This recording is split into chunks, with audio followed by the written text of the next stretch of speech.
Well, good morning, UTIA retirees. Welcome to this special edition of our Fireside Chats. I'm Lisa Stearns, and I am here with Dr. Tim Cross, our Senior Vice President. You may know we have been conducting these chats every Friday for all UTIA faculty and staff throughout the pandemic. And the goal has been to really keep everyone informed of the rapidly changing environment during this pandemic and how we are addressing these changes. Today, we'll be updating you on the latest information regarding COVID-19 cases within the university. We'll be sharing some success stories, and we'll be taking your questions. So a couple of housekeeping rules. One is to please keep your audio muted, whether you're on the phone or on the computer. It just helps for everyone to be able to hear Dr. Cross's comments. And we will be taking questions. So please use the chat function on Zoom to ask any questions. You can publicly post your question, or you can actually click on my name and send it to me privately if you prefer to do that. So let's get started. Good morning, Tim. How does the current case count look for the university and for the Institute of Agriculture? Hey, good morning, Lisa. Thanks for kicking us off here. Thanks also to Mike Stanley, our IT guru, who has been with us throughout this pandemic, making sure that our fireside chats and Zoom sessions have worked so well. Really appreciate Mike's support and willingness to help out. And it's really good to see all of our retirees with us here this morning. I think we can either thank or blame Ruth Henderson McQueen for helping to motivate our get together this morning. Miss Ruth, we really appreciate you reaching out saying, hey, how about having a conversation? So thanks for doing that. I'll go ahead and jump in and share really sort of a synopsis, if you will, of what we've been sharing with the whole Institute, just to get us started. And then maybe provide some broader remarks in a little bit that might give you a sense of what's been going on institute-wide, just to give you a broader perspective. So with that in mind, let me just jump in and start with what I've been sharing in terms of COVID data. I know you all are probably each spending some time every day or periodically throughout the week updating yourselves on what the situation looks like with regard to coronavirus and COVID-19 and so forth. There's a lot of data out there, a lot of statistics, but I've tried each week since August 21st to share just a real summary of what I think are some key statistics with all of our employees, just to help them focus just a little more on what I see is particularly relevant information. So with that in mind, I'll start with what we normally report every Friday, and that is university-wide, both UTK and UTIA. What are the total number of active positive cases on those days?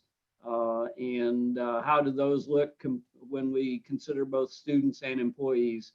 So on October 30th, which is the most recent update available, we had 57 students who were active positive cases of COVID-19 on that date.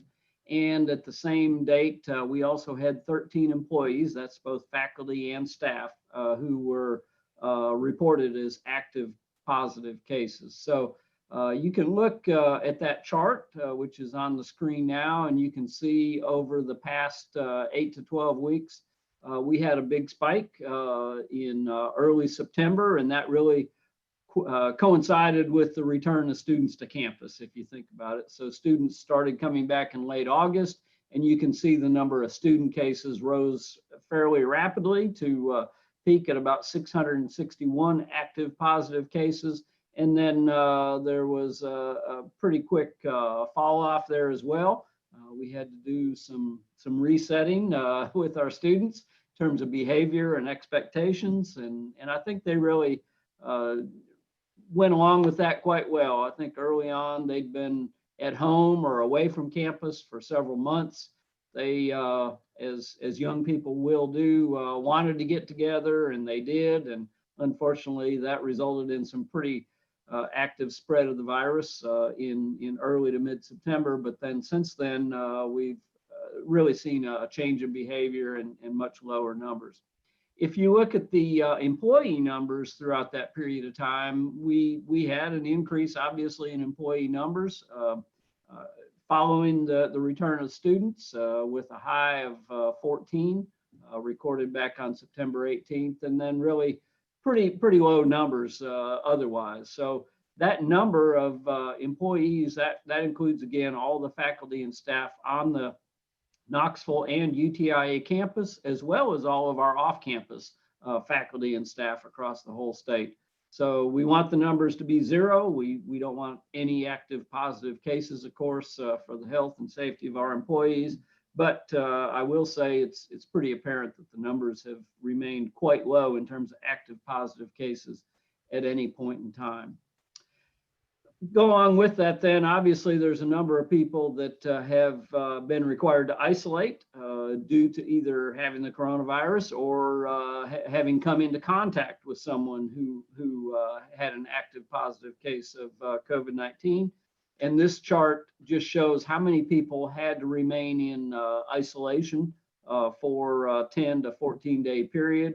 And it looks very much like the previous chart, just the numbers are bigger. So at any point in time, we've had anywhere between, looks like a low of 241 students and a high of over 2,000 students in isolation at any point in time. And our employee numbers have varied from a low of about 35 to a high of 76. I'm sorry, a high of 107 at any one point in time. So we really tracked both of those. Clearly, in mid-September, the number of students in isolation was becoming quite a challenge, making sure that we had not only bed space for those who were residential students, but also plans in place to provide education to those off-campus students who were required to isolate and could not come to campus.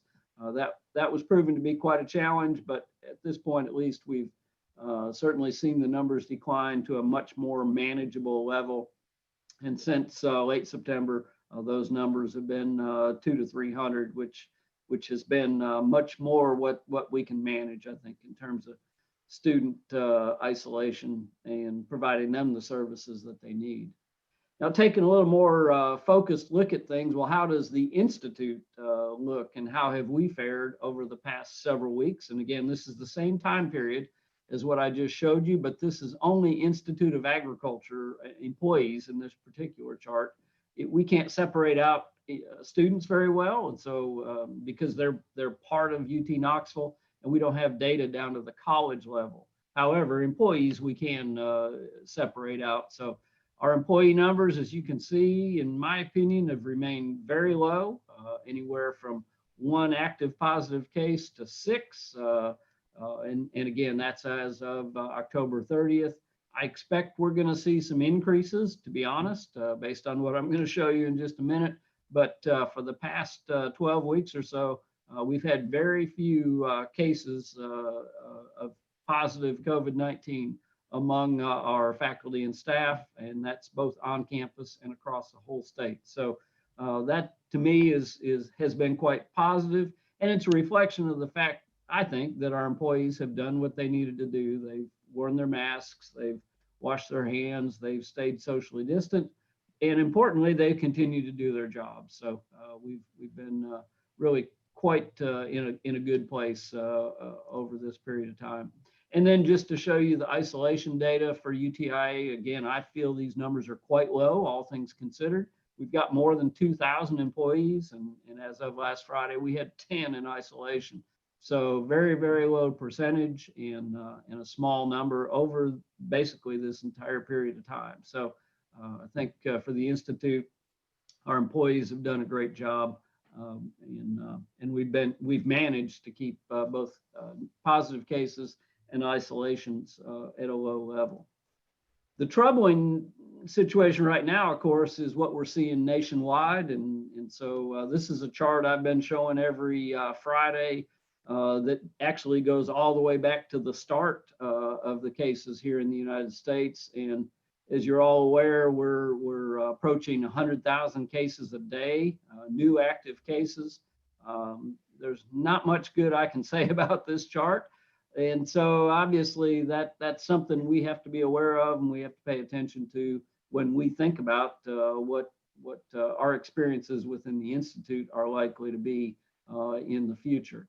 And similarly, I've shown a chart each week that demonstrates the active positive cases. This is new daily cases in the state of Tennessee. And unfortunately, not much positive to say here either.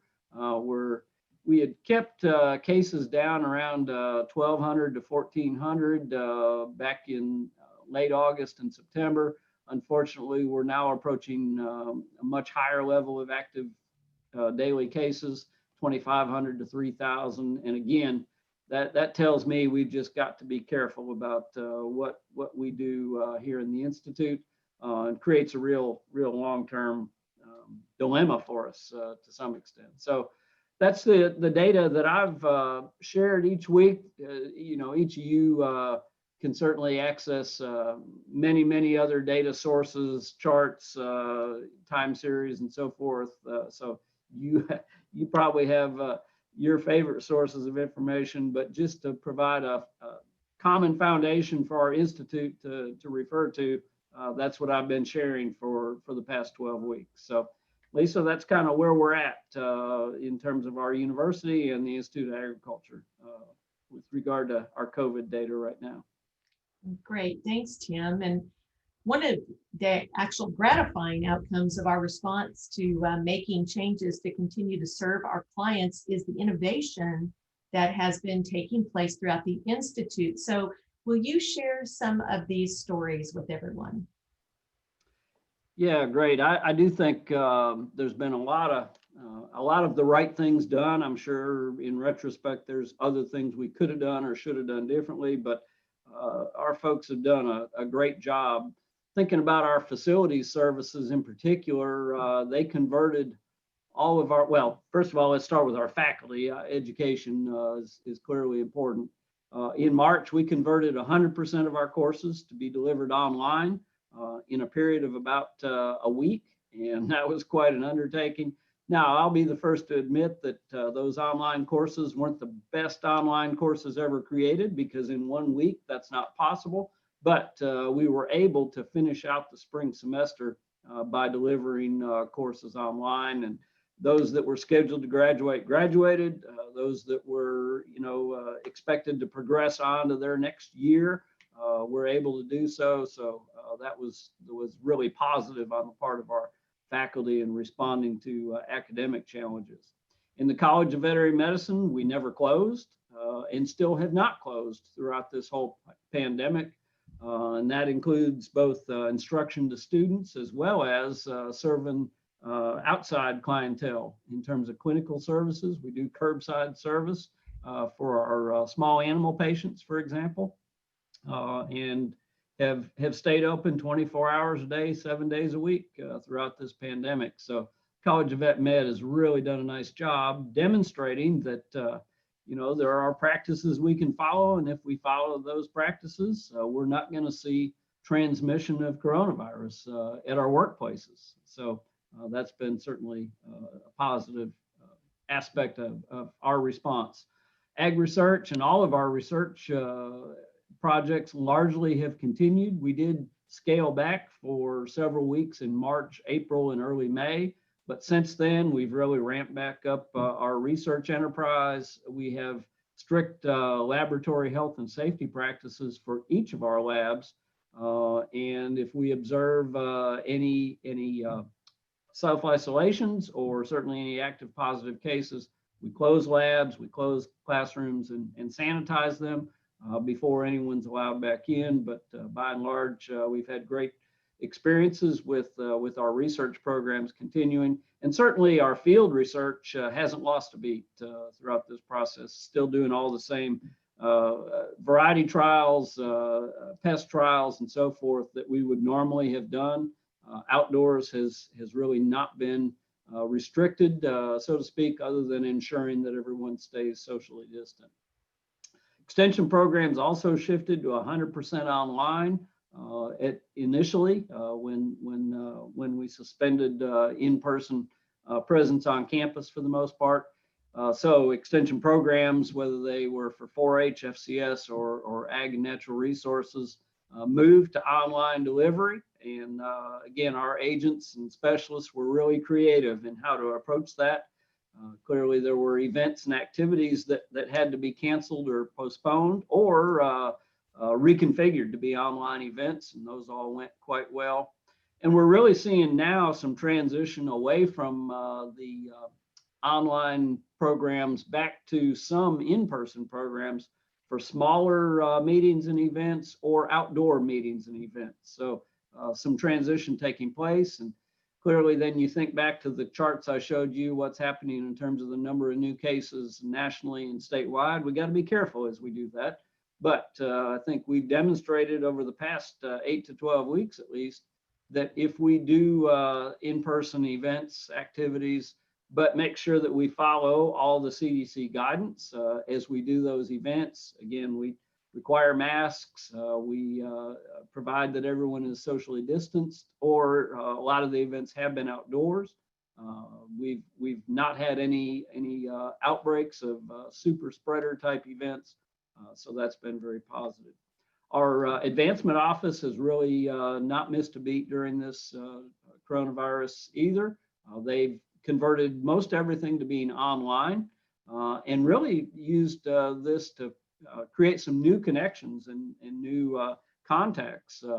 They've worked with each of our departments and had 1 or 2 departmental type alumni meetings where we connected with some of our grads, some of our partners in each of our academic departments, and really had some very positive response from those that participated, indicating they appreciated the updates about what the Institute was doing, what the departments were doing, and many of them said, we'd like to do this again. So advancement has really continued to further our contacts and further our support through online programs.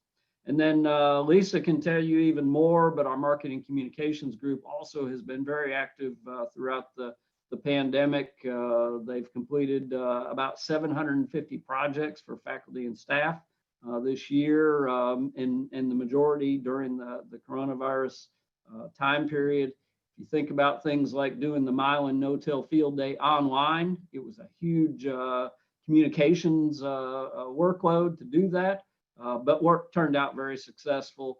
And that's just one example out of the hundreds of projects that they've worked on. Our human resources group also has been quite busy, as you'd expect, supporting our faculty, staff, and students, helping us make sure that we follow our priorities of health, but also providing flexibility and also making sure we respond to what our stakeholders need. So that's been a challenge. Together, we've worked on these fireside chats that we've done each Friday. We've provided end-of-week messages to the entire Institute. We've done pulse surveys of our employees, just checking in and saying, hey, is everything okay? Is there anything you need? And then we've tried to share success stories throughout the coronavirus. And one of my favorites, just to help sort of inspire and support our faculty and staff, has been actually one of our veterinarians, Dr. Luca Giori, who you can tell by his name, has an Italian heritage. He hosts a monthly Italian cooking online program. So for faculty and staff who want to take a break, who want to, not think about coronavirus, who want to get away maybe from their online programming, but do something fun and tasty as well. Luca has done these online programs. They've been very popular. On the fireside chats, I've tried to really spice things up a little bit, keep them interesting and not just dwell on how challenging things are, but also get a look to the future. So some of the guests we've had have included Bill Dance, Coach Fulmer, Leland Statham from Nashville. I've had Commissioner Piercy on from the Department of Health, Commissioner Hatcher from the Department of Agriculture. Donnie Smith joined us one week. Randy Boyd and Dondi Plowman have both been on. And then even our own FCS specialist, Heather Wealth. Wow, I'm getting tongue-tied here. I need some more coffee. Heather Wallace joined us and talked about managing stress as our human development specialist. She did a good job. And then again, I've invited deans and some of our faculty and agents to get on and share success stories. So we try to not only let folks know where we're at, what our policies are, what our approach is going to be, but also share what's going well, what can we do to make sure we're positioning the Institute well for the future. So let me just stop right there, Lisa, just some of the things that we've done in terms of positive response. Absolutely. So we do, of course, keep hearing that COVID is not going away anytime soon. So what is the outlook for spring 2021? Well, this is where you're all going to say I must be crazy. So just prepare yourself. You know, what we're looking at, in my opinion, is that COVID-19 isn't going away. I know there's been many who have said, well, after the election, it's going away because if President Trump is reelected, many thought it wasn't a pandemic to begin with. So that'll be the case. Or if Joe Biden's elected, he said he can fix it. So or solve it. And so then it'll go away in that regard. I don't think either one is likely. And, you know, we're going to be facing this for quite some time. When you looked at the data, you saw from our employee data in particular, we've demonstrated we can stay healthy and avoid transmission of the virus in our workplaces if we wear masks, wash our hands, do our daily health checks, stay home when we're sick, and maintain social distancing. So I think about the Institute of Agriculture and the University of Tennessee as a whole, and I think about how much we impact the lives of our students and all the other stakeholders that we serve. And I feel like if we wait to do much of anything until this is over, we're really not serving the state well. We're not serving our students well. I really feel like we're essential, and we can't just work remote and stay online in its entirety forever. So I think about the fact that students from campus are all going home in late November. Actually, prior to Thanksgiving, classes will be over other than finals. All finals will be conducted online. So students will be gone by Thanksgiving, and they're not returning until January 20th. And that provides us 2 full months, 8 weeks, when the campus is going to have a very low student population, in fact, virtually no students. So my thinking at this point is we use that couple of months to start to scale up a little more in terms of our physical presence, with a target maybe of around 50% or so back in the office, if you will, but not everyone and not everyone at the same time, certainly.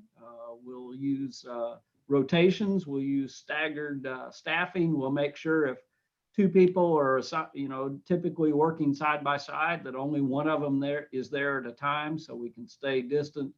And we'll start to really scale up, if you will, in terms of our physical presence and in terms of our programming, both in classrooms as well as our research and extension across the state. So that's my outlook right now for spring 2021, and I see us using December and January to really move towards that point in time. So that's what I shared last Friday, and that's you know, what we're looking towards. But I know that comes at a challenging time, I believe. So which brings me to the next question, because some may be asking, how can we scale up when cases seem to be soaring all the way around us? Yeah, I told you you'd think I was crazy. So it does seem like it's a challenging time. Again, thinking about the fact that basically we've not had any workplace transmission of coronavirus. We haven't documented any instance where one of our employees was tested positive as a result of exposure in the workplace, whether that be classrooms, laboratories, offices, or at meetings, events, or activities. So with that in mind, it seems to me like, you know, given that COVID-19 isn't going away, and given that thus far we've demonstrated we can stay healthy if we do all the right things, I feel like we can scale up safely. And I think as we think about that for the next couple months, if cases continue to spike and continue to rise, and we see a change in our own data, our own number of cases, we can always go back again. We don't have to feel like this is a one-way decision. We scaled back in March, and we could do it again in January or February or March if required. So I think the purpose here is to give folks some notion of what 2021 holds, and then us plan to continue really getting back to the business of changing lives. I know there's a lot of people really depend on us, and each of you on this call have been really the foundation of that. The work you've done is why people depend on us. So the Institute, I think, has done a great job in being creative and addressing the needs of stakeholders for the past 8 months. I just think we're at a point where we're going to have to acknowledge that these current conditions are likely to continue for the foreseeable future. I don't know, 6 months, a year, 18 months. And we just have to ramp back up our classroom teaching, our youth development, critical research, service to patients, and so forth. So that's where we're at.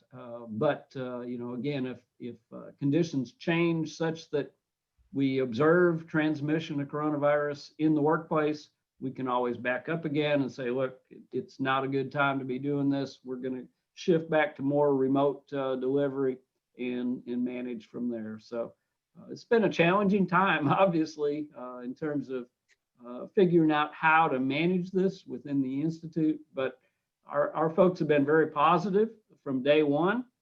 Sure, they have concerns. They're worried, just like all of us are. But they've also remained committed to making sure we do our very best to meet the needs that are out there. And I think we're at a point where we just have to up our game a little bit, but do so safely. We don't want to jeopardize anybody's health, and recognize that some people probably can do their work 100% remotely, and we'll make plans that are more longer term for those folks as well. So let me wrap up right there. It was a long sermon I just delivered, but I'm sure some of you folks might have some questions, and I really welcome a chance just to hear from you and to talk through some things. So let me know what's on your mind. Thanks so much, Tim, for that update. And as a reminder, he is willing to take questions. So if you do have some that you would like to ask, please post them. There were some questions that were submitted prior to the Fireside Chat. So we'll just jump into those and then take any additional questions that might come along. So first question, Tim, is receiving an update on Lone Oaks Farm. In particular, wondering about the shooting sports facility, current usage and the construction timeline for camping facilities and STEM programming. Good. Appreciate anyone who's concerned about Lone Oaks Farm. It remains one of our priorities, certainly. So the shooting sports, I'll start there. And I just checked in with Steve Gloffenheim this morning to make sure I was up to date. The shooting sports facility is complete, with the exception that we have to do some minor corrections on the track fields. There were some elevation problems on some of the concrete slabs where the shooters stand, and it was the result of a certification problem. There's a national certification for sporting clays fields like we've got, and we didn't have the right slope. Actually, we had a slope and there's not supposed to be. So that was the problem. And so we've addressed that, and looks like we'll have those trap fields all completed or corrected later this year. But by and large, well, the building, the safety building, shooting safety building is complete. We've had a first look event where we invited some of our key partners out there, and they participated in a round of shooting out there. So making great progress on the shooting sports facility. And our consultant who's worked on this project says, in his opinion, it's already among the top 10 in the country with regard to similar facilities. So it's, by all accounts, from those who engage in sporting clays, it's a very, very nicely done place.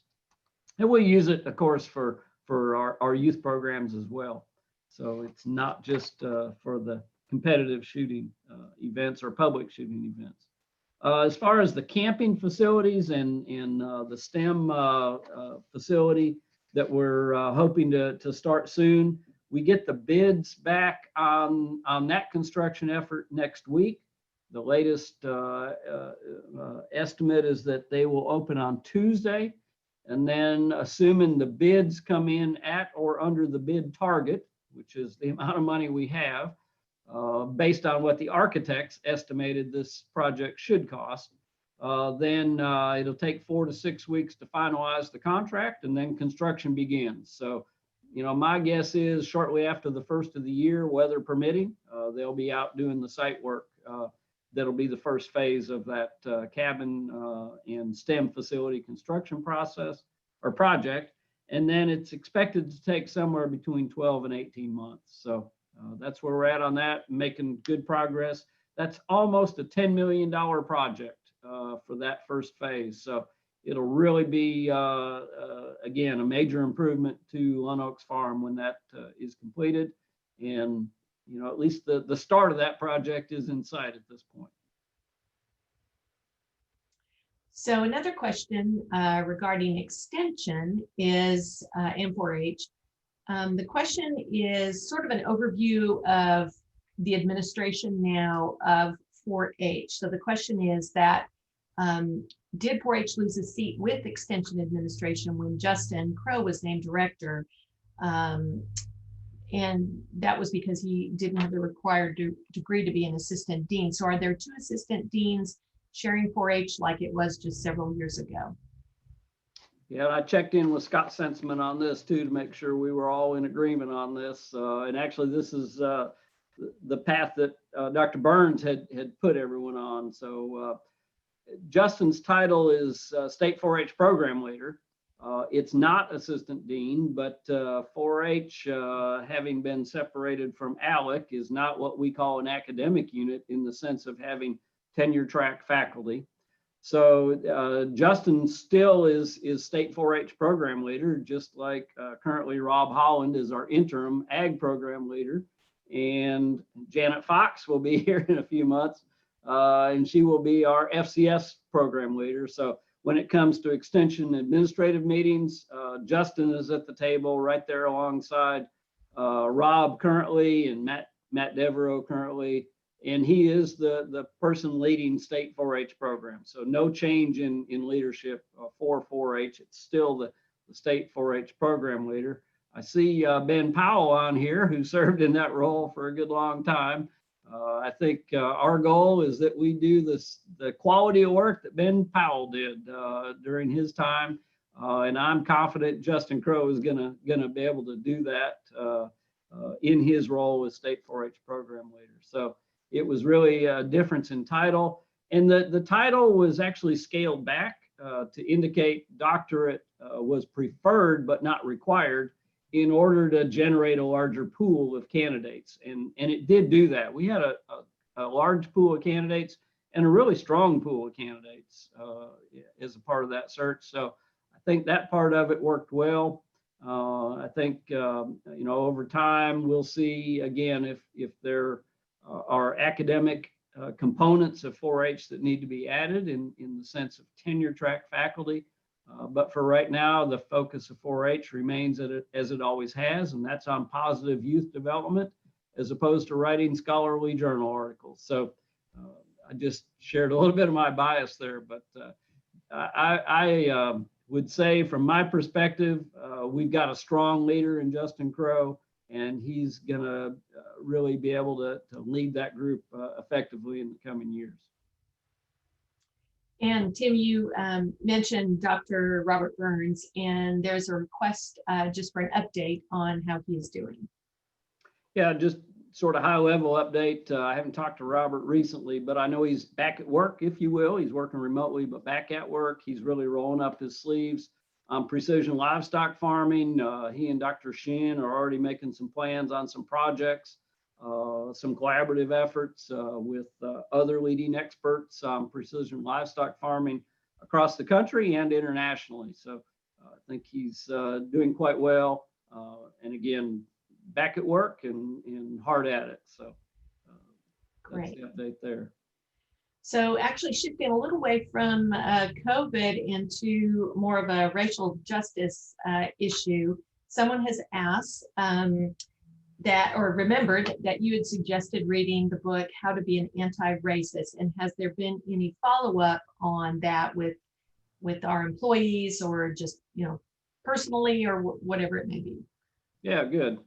Well, there has been, well, I've been involved and several of our employees have been involved, but there has not been an organized institute effort at this point, and I'll tell you why in just a second. The UT Knoxville cabinet also read that book and is following up campus-wide on many dimensions of how to increase our diversity, equity, and inclusion. So I think from that perspective, it's really university-wide been a reading that's been encouraged. Extension has a group that actually started about 2 years ago. It's a national curriculum called Coming Together for Racial Understanding. And Brandy Bervin is one of the leaders of that effort, but a couple of the agents from UT Extension and a couple from Tennessee State University Cooperative Extension are also involved.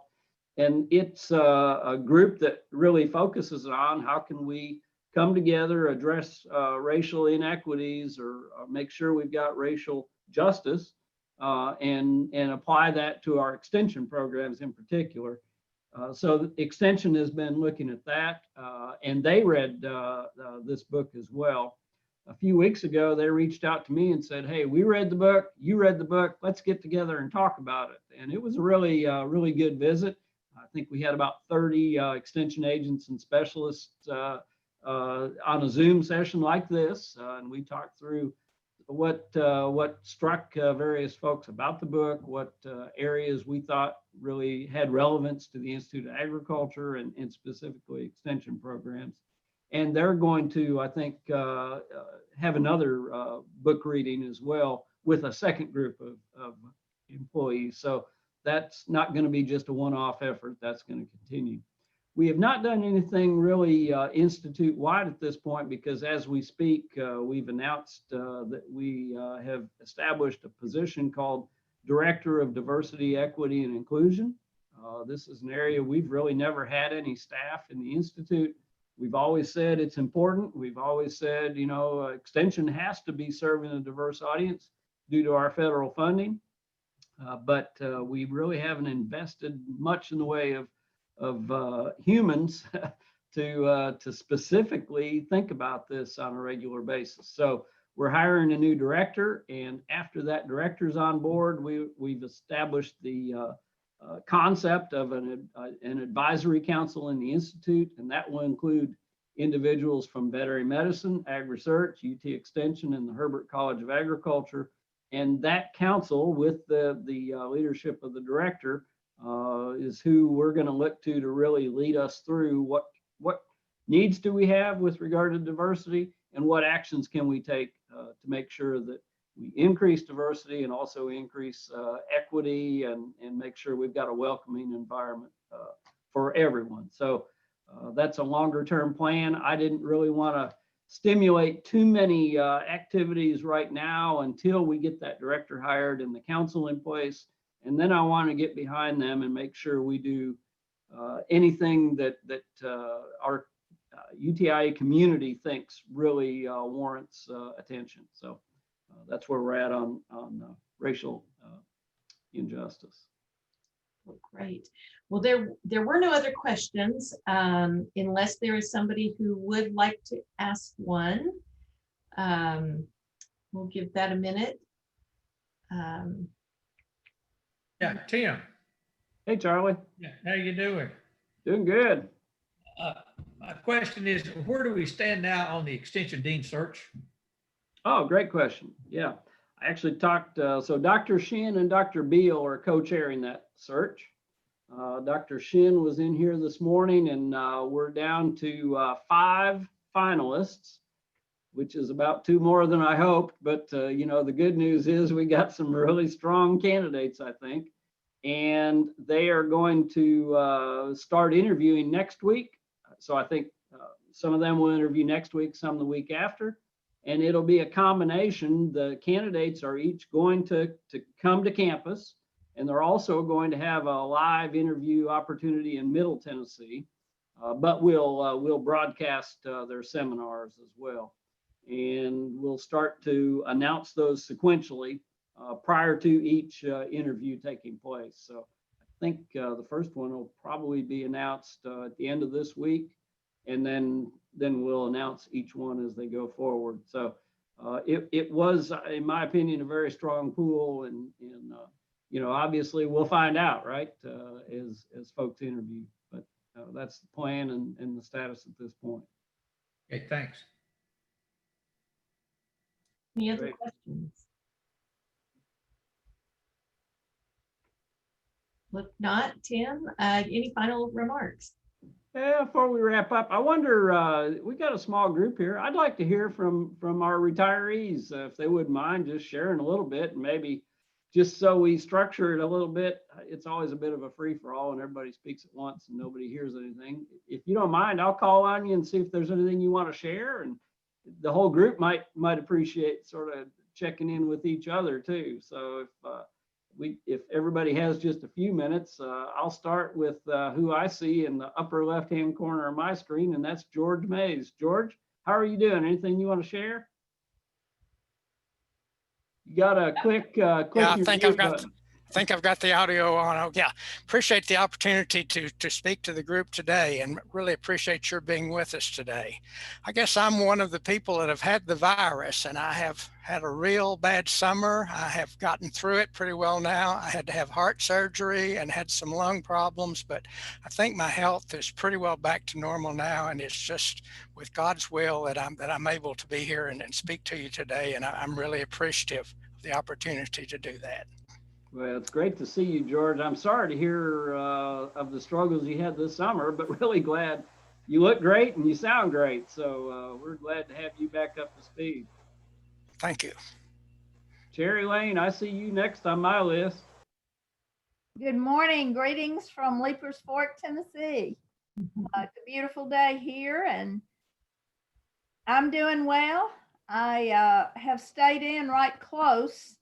I think I'm in that higher age category, so I've tried to be sensible and stay home, but I just feel like God's given me some time to organize and to do some things that I hadn't had time to do because I was too busy going. And I just wonder if maybe I was going too much. But anyway, life is good, and I'm real grateful to be able to hear you and to hear what UT's do. And we do try to keep up, but it's a little harder in Middle Tennessee probably than it is in Knoxville. Well, that may be true, although I've always said rumors spread faster in West and Middle Tennessee than they do over here. Folks in West Tennessee know stuff before I do. So good to hear from you, Cherry Lane. Glad you're doing well. Charlie, anything you want to share? No, well, just, Pat and I are staying around the house here. Got a lot of projects done in the last few months, and more than I wanted to do anyway. So anyway, we're trying to be as protective of each other's health as we can, and not being out and running around a lot. So, but otherwise, we're both doing well. Well, good to hear. Off the lake, though, boating season's over. Right. Boating season's over. All right. Glenda Booker, what's up with you? Dr. Cross, thank you so much for this opportunity. We appreciate your remembering us and including us and keeping us up to date. Like my predecessors vocally so far, I've stayed pretty close. My family is small, but I do have a great niece and a great nephew, and I'm excited that I at least can see them outside some right now. So that's been very good. Participated virtually in our national 4-H Agents Conference and in some 4-H activities here in the Middle Tennessee area. So I'm glad I can even operate a computer. I'd be lost without it. Thank you so much. You're doing great on Zoom. So you're obviously as good at technology as anybody else here. That's great, Glenda. Good to see you. Pat Whitaker, what's new with you?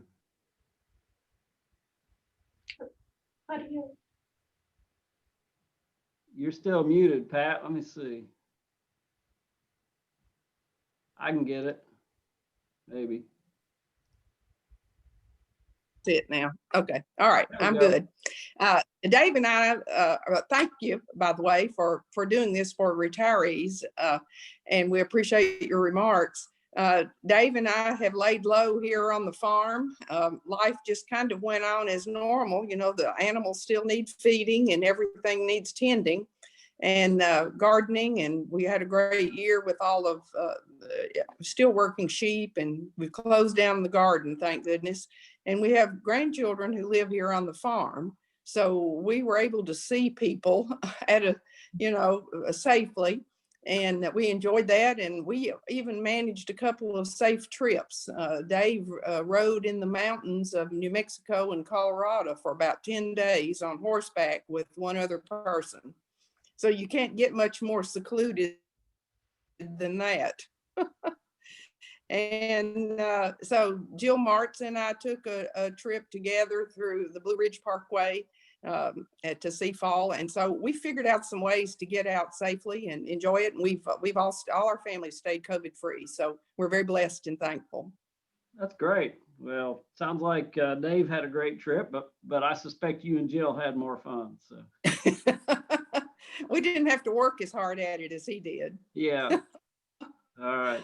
Oh, let's see. Next on my screen, I see someone, James's iPhone. James, can you unmute and give us an update?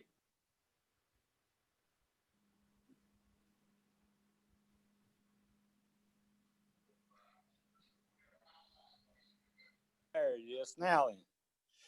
Can I hear you? Can you hear me now? We sure can, and you'll have to introduce yourself. I'm sorry. Okay, well, I'm Jim Anderson. Official name is James Anderson. I wound up in East Tennessee from Ames Plantation when I retired because my wife is Cherokee and she wanted to die in Cherokee country, which she did. And it's not a good experience, but I'm trying to get over that event now, and it's not been easy. But my sons, I have 4 sons, and they gave me the instructions last March for me to stay home, don't go anywhere. And so I've been trying to follow those instructions as I could, and that's good. I have had some counseling sessions to try to help move past some of this difficulty that comes about when you lose a spouse of that many years. And but I just wanted to hear what you said. You made one comment that I really wanted to follow up on. You said in one of the facilities that you sanitized the facility after there was a problem. What does that mean? I don't have a clue what we're talking about. Oh yeah, great question, Jim. And now I know who you are. So apologies for. Well, you be careful now. I remember you well. And first of all, so sorry for your loss. Yeah. Boy, it's just a difficult time already. Absolutely. And then to have a major loss. So sorry. So in terms of sanitizing, what's that mean? We've got disinfectant spray that our facility staff goes in and sprays all the hard surfaces and wipes them down. Any place that would commonly be touched in an office or in a lab or in a classroom. You know, the arms of chairs and doorknobs and desktops, tabletops, they do that first. And then they go in with an aerosol treatment, a steam type treatment, and they spray in these rooms. And that mist permeates the entire room and really, gets all the hard surfaces. So they do that, and then we close it up and leave it for 24 hours. Actually, not even 24 hours, 6 hours, I believe. And then it's good to go. There's, it's basically 100% effective on surfaces. So that's the practices that our facilities folks have been following. And what I'm referring to is largely on campus. Off campus, we don't have those aerosol treatments in all our offices. Some have bought them though, like at Lone Oaks Farm, for example, so that they could be sure have as safe an environment as possible, particularly where we've had visitors during this time period. So that's what we've done, Jim. And thanks again for sharing this morning, and our condolences. Wow. Tell George Mays he did a good job. Thanks for keeping us up. He sees you, and I think he's shaking his head yes. So we just don't want to give him too much positive feedback. He'll start demanding a paycheck again. Next on my screen, I see Dr. Emmett Rawls is with us. Emmett, you want to share anything with the group this morning?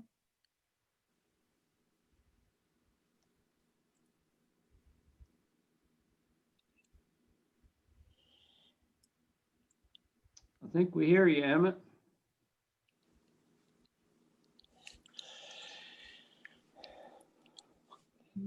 No, I guess not. Keep at it, Emmett, if you're trying to unmute, and if we hear you, we'll come back to you. Miss Ruth, how about you? Would you like to share anything with the group?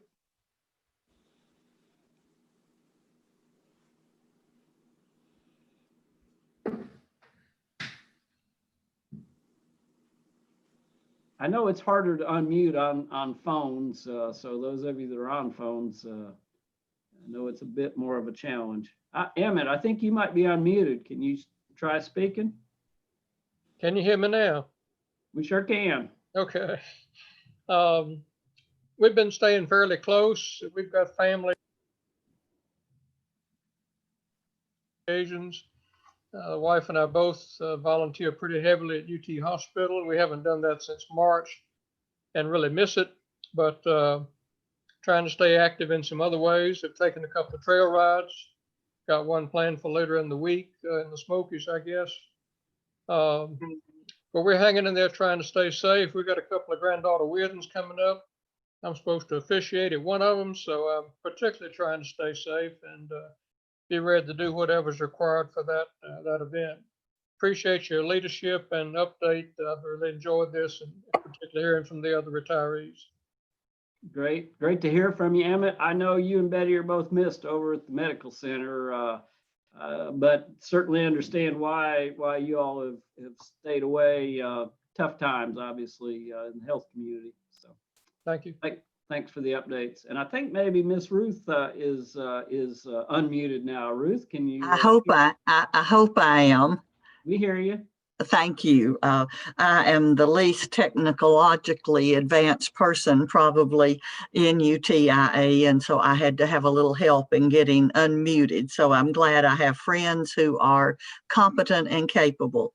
Thank you, Dr. Cross, for your willingness to do the fireside chat with us today, and I hope that we'll continue, some of us, to log in on Fridays and stay up to date every week. But it's been interesting times. We have all done very different things in the last few months than we ever thought we would, but I'm enjoying. I would like to say I'll get caught up someday, but it hasn't happened yet. I have been doing a lot of canning as long as the jar lids and jars hold out. I can go about 100 more jars with lids before I have to quit. I think supply and demand is an interesting thing for you economists, Dr. Cross. Who would have ever thought we would be worrying about paper towels and jar lids and some of those things? But I will make you an invitation. I have an extra house here, I call my guest house, here in downtown Loudon. And interestingly enough, I've had a number of visitors. Some come with their spouses to run away from home, and some come without their spouses because they've been together for 6 months in the same house, and they like coming and having a little respite. So if anybody wants to come to Loudon, Pat's been here, Cherry Lane's been here. Although the ice cream store has closed until spring, so we may have lost one of the big draws for Loudon, is that you can't go to the TikTok ice cream parlor right now. But even though life is very different, I think everybody is staying busy, even though it's a different kind of busy, and that we're doing more on computer, we're doing more perhaps old-fashioned way with pencil and paper, which I really like. And we're proving hopefully that we're never too old to be flexible and stay up to date. So whatever, I would just, I guess, have one last question. Number one, thanking you on behalf of all the retirees, but what can we do to help? What can we do to assist? How can we do things differently to ensure the success of UTIA and all the programs that we think so much of? Well, thanks, Ruth, for sharing your remarks. And as far as what you can do to help, every now and then I get someone ask me from around the state, when are you coming back to work? As though we haven't been at work. You can help share with your neighbors, your friends, those in your communities that we've never quit working. We may not all be at the office any point in time, but I guarantee we're all still hard at it. As Extension Dean, I always said a good agent wasn't in the office. They were out helping people somewhere, so the fact that we're not in the office really should be a positive thing to some extent. So spread that word with others, pass along any needs that you hear about, things that we could do to address them, and those would be great helps to us. So great. Appreciate you asking that, Ruth, and thanks for joining, and thanks again for organizing today's meeting. Next on my list, I see Mr. Richard Powell. Richard, what's going on with you and Betty? You know what the difference is?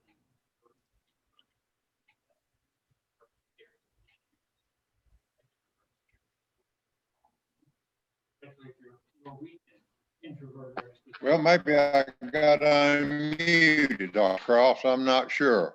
Yep, we hear you, Richard. But anyway, things are going well with Betty and I. We're like everybody else. We've been really close to home since the middle of March. Since retirement, I would mention we've had one very interesting trip, Dr. Cross. We took a extended trip to South Africa. Wow. With a group, and that was quite an experience. Everybody needs to go at least once, and we'll probably don't want to go again, but it was a good experience to get that. What they do in South Africa different, much different than what we do in the United States. But anyway, it was a good trip. And most of those was with master gardeners. We both are master gardeners. We've been on some trips to New York one time and Indianapolis. So we're getting around a little bit. Other trip we took that we really enjoyed was Balloon Festival out in New Mexico. And I would highly recommend that for someone that likes air balloons. Those balloons are quite interesting to see, but basically we're doing fine. I got 8 grandchildren and 2 great-grands now, and things are increasing, expanding. Famine is expanding, and we're just living the dream, I guess you'd say.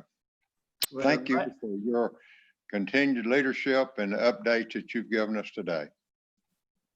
Good to hear from you, Richard. Boy, it sounds like a great trip to South Africa. Maybe Cherry Lane and Charlie might want to suggest that one for our next alumni outing. So good deal. We know an experienced guide we can call on now too. Oh yeah. Thanks, Richard. Next on my list, I see Marjorie's iPhone, and I'm guessing this might be another Anderson County retiree. Marjorie, can you hear? Yes. Well, appreciate you doing this. It's good to see and hear from the ones that have spoken, and appreciate all your update. I have wondered many times how I would have functioned as an extension agent and director during all this time, and still curious about how all that operates, but you've kind of enlightened me. Our family has managed to keep on going, and that's important. We've certainly had a renewed appreciation for everyone in the medical and dental field, as our sons have had to close their dental offices during this time period in Knoxville, and really appreciate some of what the medical professionals have gone through and are going through. But most of all, we just try to keep the faith and keep on going. it's going to be interesting to write my Christmas letter this year. How, some of the highlights will be quite different than any other Christmas newsletter to family and friends. Great. Thanks so much for sharing, Marjorie. Couldn't agree more about the importance of all our healthcare workers for the past 8 months, even more than normally. So good to hear that your family has been a part of that, but I'm sure they also had some real challenges initially, at least. I know dental practices in particular were mostly shut down, but I think they're mostly up and going again. I hope that's the case. Yes, they're trying. They seem to be back on track for the most part, so that's good. Good. All right, I see one more participant here, and it's a phone number. It's 865-310-2411. So I'm sorry I can't introduce you by name, but if you would like to share introduce yourself and share any remarks, we'd welcome it.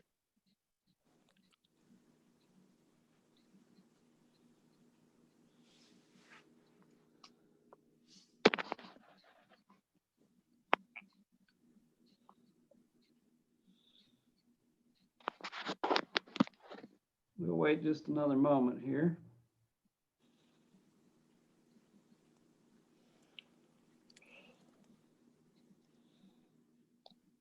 Well, let me go ahead, in the interest of time, we'll start to wrap up here. It's really good, again, to see each of you, to hear from you. Good to hear all the positive reports. And I know, as I said earlier, what we do is the result of what you've done previously, or maybe in the case of Glenda Booker, what you continue to do for us. And George Mays too, and probably each of you are still serving us in some way, shape, or form. But really appreciate the legacy that you left us, and hopefully we'll continue through this coronavirus. We'll continue that good work that you started, and try to serve our students, families, farmers, all of those across the state to the very best of our ability. So Lisa, I'll wrap up with that and turn it back to you to adjourn us here. It was wonderful to see everyone. We appreciate your interest in what we're doing. And of course, thank Dr. Cross for sharing all of this information. So we hope you have a wonderful day. Great. Take care and stay healthy, everyone. All right. Thank you, Tim. Thank you.